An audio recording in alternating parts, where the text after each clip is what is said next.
সবাইকে শুভ দুপুর।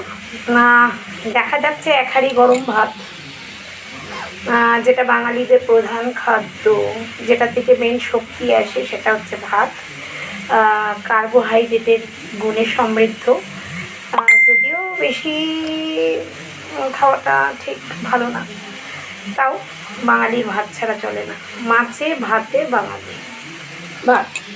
এবারে আমি রান্না করেছি আম ডাল। এটা গরমকালে ভীষণ ফেভারিট একটা ডিশ, আমাদের তো সবসময় ভালো লাগে এই যে আম ডাল।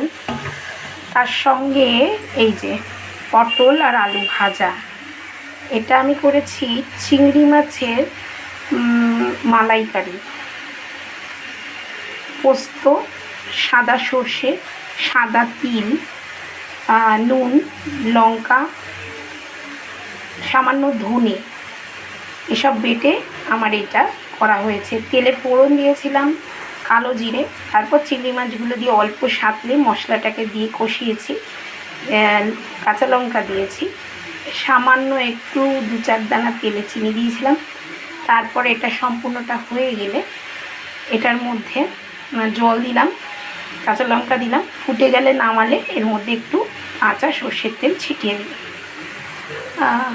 এটা খেতে কিন্তু গরম ভাতে দারুণ লাগে, কম্বিনেশনটা খুব ভালো। ওই যে বললাম মাছে ভাতে বাঙালি, টক ডালে বাঙালি, ভাজাভুজিতে বাঙালি, আর শেষে আমার ফেভারিট উচ্চ রক্তচাপ সম্পন্ন ব্যক্তিদের জন্য ভীষণ ইম্পর্টেন্ট একটা খাবার আমি বানাচ্ছি, সেটা এখন দেখাতে হবে সবাইকে। এই যে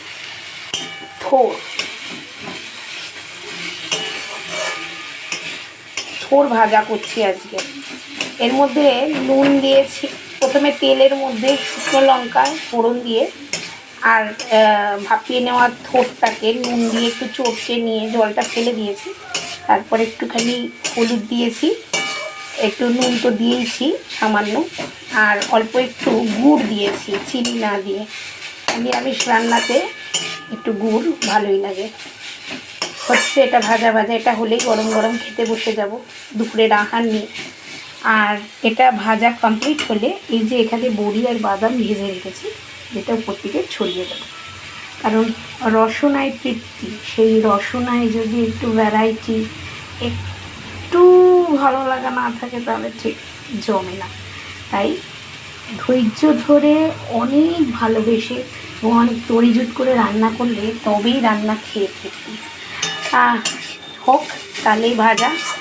আজকে আমার এটাই রান্না, আবার কালকে দেখা হবে। ততক্ষণ